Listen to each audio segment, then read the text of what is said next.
cəzasızlıq mühiti, buxarınlıq mühüm rol oynuyor.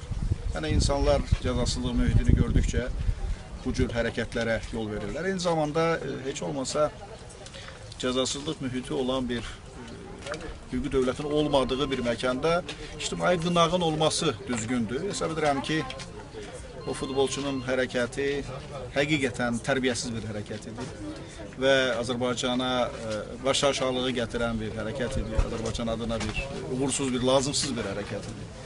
Ancaq az qala bu hərəkətdən bir qəhrəmanlıq obrazı yaratmağa çalışdılar. Ancaq həqiqəti deyən də var idi və həqiqəti deyənlərdən biri də Rasim idi və o da bu şəkildə cəzalandırıldı.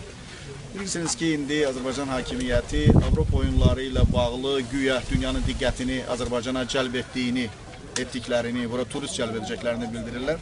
Ancaq İlham Əliyev bilməlidir ki, birinci bu hadisə bir idmançını tənqid etdiyi üçün, Facebook səhifəsində onun haqqında bir cümlə yazdığı üçün bir jurnalistin döyülərək öldürülməsi Azərbaycan adına bütün dünyada çox böyük bir ləkədir, çox böyük bir hadisədir. Təbii ki, bu ilk növbədə mərhum jurnalist Rasim Əliyevin